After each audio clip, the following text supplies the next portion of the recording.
oli ku BOCAT TV. Lero enkya Naruli. BOCAT TV.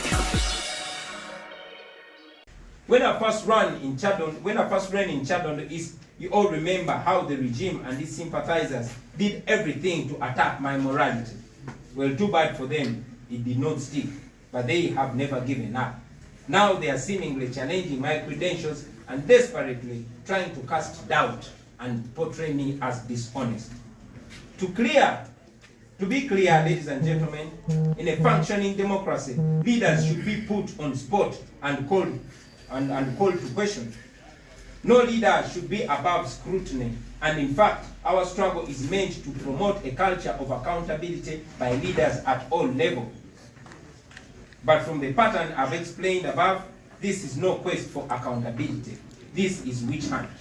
What Museveni has mastered is the art of deploying tools to help him in the witch hunt of his opponents. I've lived most of my life in the camera, in the public eye. There's nothing I've not spoken about publicly, including the question of my age and my academics. Now, in public interest, let me yet again set record straight regarding my academic credentials and my age. Are you ready? 1. I was born on the 12th of February 1982, and that was in Nkozi. My brother Julius Warakira, who is wearing shades on the side, who I follow, same mother, same father, was born on the 23rd of October 1979, according to all his official records. There is no way I would be born on the 12th of February 1980, only 3.5 months after the birth of my elder brother from the same woman. I started school in 1986 at St. Mary Goretti Nursery School in Kamocha, right behind this building. For P1,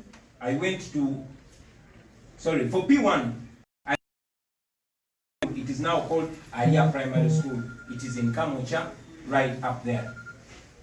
For my P2, and that was in 1987. For my P2, I went to Kanoni Umeya Primary School. Umeya is Uganda Muslims Education Association, and that was in 1988. That is where I learned reciting Islamic prayers, and those have stayed with me all through up to today. That was in 1988. For my P3, I went to Kasaka Primary School in Gomba. That was 1989. For my P4 and P5, I went to Kanoni Catholic School from 1990 up to 1991. For my P6, I went to St. Aloysius Primary School in Bukalaji in 1992. While I was at Bukalaji in P6, my father went and requested Mr. Kato, the headmaster of my former school, Kanoni Catholic School, to allow me register and sit for P7 exams. I therefore spent my third term of P6 in P7. I registered and sat PLE in 1992. My father was advised, and please quote this, my father was advised that in order for my age to match with that of other candidates, including my elder brother Julius Warakira, who was sitting PLE at Bukalaji the same year, he needed to increase my age by 2 years, and that is when my year of birth was altered from 1980. Despite sitting PLE without studying P7, I passed very well and went to Senior 1. But I would continue with this anomaly in my age throughout my education, both at Senior 4, at Senior 6, and at university. 9 years ago, in 2011, my late father, J.W. Sentamu, talked about this story in a video recording, which is available. Similarly, 14 years ago, in 2007, my elder brother Eddie Awe was interviewed by the New Vision 14 years ago. An extract of this is available. He spoke of how I skipped P7 and sat PLE. The same fact is spoken in previous different interviews by my elder brother Chairman Nyanzi there, from as far back as 2008. I have done several interviews in which I've spoken about this. It was at the point of getting my first passport in the year 2000, in the month of March, that I decided to correct this anomaly in my date of birth to reflect the real date of birth, which is February 12, 1982. I remember swearing an affidavit to reflect this change, which is what is required at the passport office. That is exactly what was required at the passport office by then. I saw some misguided people claiming that I changed my age at the time when I was going to run for parliament in 2017. No, all my records outside my academic documents since 2000 bear my true year of birth. Regarding the arrangement and spelling error of my names, I swore a statutory declaration in 2017 as required by law and filed this accordingly. It was on this basis that I was nominated to be a member of Parliament for Chadondo East constituency. At that time, I also applied for verification of my UNEP results, and they were verified. I hope this clarification brings comfort to all those well-intentioned supporters and comrades who might have been worried about these schemes. I have been a law-abiding citizen who values and treasures integrity, my shortcomings here and there notwithstanding. If my legal team deems it fit to undertake any other steps to clarify these issues in light of the most recent jurisprudence, they will do so, and I will inform you friends accordingly. For now, we stand confidently right before the law and any other moral code. The detractors, the haters, as we always say, are going to die in their own movement. Back to my education. Sinamara. So when I proceeded to secondary school, I went to St. Maria Goretti Secondary School in Katende for my senior 1 first term. That was 1993. For senior 1 second term up to senior 3, I was at Brain Trust Academy in Rubaga. That was 1993 to 1995. For my senior 4, I went to Chitante Hill School, and that is where I did my senior 4, the Uganda Certificate of Education, in 1996. For senior 5, first term, I went to Alliance Advanced School there in Kamocha Market.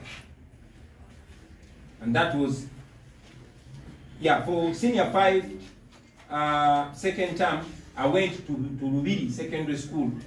That was 1997, and unfortunately, that is the time where I lost my mother, and I could no longer proceed with Rubiri Secondary School in boarding. So I had to leave. For senior 5, third term, I went to Kololo Senior Secondary School, right there. Still in 1997, I stayed there until I completed my senior 6 in November and December of 1998. I was then admitted to Makerere University for a bachelor's degree in social sciences. I studied for the whole year, majoring in anthropology, political science, and economics. But later, I dropped out of the course because I lacked tuition. I applied for a diploma in music, dance, and drama, still at Makerere University, because I was aiming at getting a government scholarship. I did not have the money. I had started, besides that, I had started taking interest in music and drama. In the year 2000, I was admitted on government sponsorship, on a government scholarship to study music, dance, and drama in Makerere University, and I graduated in 2003. The good thing is that for all my school life, for each of these schools I have mentioned, I studied with well-known people, celebrities, and outstanding people in society. And it is my hope and prayer that those people that I went to school with will come out and confirm the words that I'm saying. As it is well known, ladies and gentlemen, in August of 2016, I decided to go back to school. This time, I wanted to pursue legal studies. I joined the International University of East Africa in Kansanga for my law degree. A few months later, when Cavendish University opened the law school here in Kamocha, I transferred from IUEA because Kamocha was much nearer to my workplace, Firebase, which used to be here.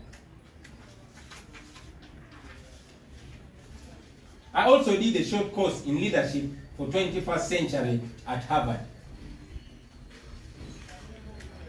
I'm currently enrolled at the Southern New Hampshire University for further studies. I've had to put both my studies at Cavendish and SNHU on a hold on account of my busy schedule and the ongoing persecution. But God willing and time permitting, I hope to complete those courses at the right time. By this time, I'm sure that the question on everybody's mind is why I was always moving from one school to another. Well, I have told this story many times, but let me repeat it right here. That my life was a hustle. My life was more than 30 biological children and many other dependents. And this put a lot of pressure on his finances. Actually, apart from the fact that my father considered me very brilliant, one of the reasons why he was desperate to see me skip classes and finish school was to avoid the cost of school fees. That is why it was good for him financially when I skipped classes. My mother too, in my formative years, was not doing so well, and yet she had 10 biological children and other dependents to look after, all by herself. So I found that I had to move from school to school because of school fees problems. Some well-to-do Ugandans may not understand this, but I'm sure the poor people, the ghetto people, understand this kind of life. And I'm a real product of ghetto life. I am proud of this history because my greatest motivation is that. And I want to change the lives of these people because I understand their hustle. Finally, ladies and gentlemen, fighting a dictator is no simple task. You lose friends, you are stabbed in the back, you are persecuted, you are prosecuted, you are slandered, you are maligned, you are embarrassed, you are threatened, you are attacked from every corner. And yes, by every Tom, Dick, and Harry. While you are fighting for the oppressed, the dictator uses the oppressed people to oppress you. While you are still dealing with one thing, the regime brings another. While you conclude one battle, the regime is already manufacturing. Oli ku BOCAT TV, lero enkya naruli BOCAT TV.